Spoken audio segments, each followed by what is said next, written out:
হাই friends, কি খবৰ? আশা কৰোঁ সকলোৱে ভালে আছে। বৰষুণ ধাৰাবাহিকখনৰ আজিৰ খণ্ডটি খুবেই ইণ্টাৰেষ্টিং হ'বলৈ গৈ আছে, কিয়নো আজিৰ খণ্ডটিত অৰ্ণৱৰ দেউতাকে ৰিয়াৰ মাকক লগ ধৰি বিবাহ ভৱনটো বুকিং কৰিবলৈ যাওঁতে ৰিয়াৰ মাকে অৰ্ণৱ যে আগতকৈ বহুত বেলেগ ধৰণৰ হৈ গৈছে বুলি দেউতাকক কয় আৰু বিবাহ ভৱনটো বুকিং কৰাৰ আগতেই ৰিয়াৰ মাকক কনষ্ট্ৰাকশ্যনৰ কাম দেখুৱাবলৈ নিওঁতে এজন কৰ্মচাৰী ওপৰৰ পৰা পৰি মৃত্যু হ'ব।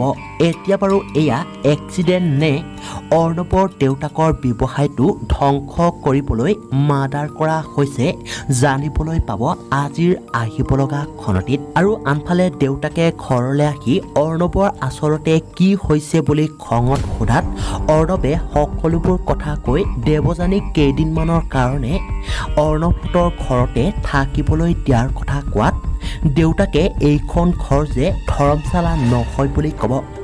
এতিয়া বাৰু অৰ্ণৱে কি ক'ব?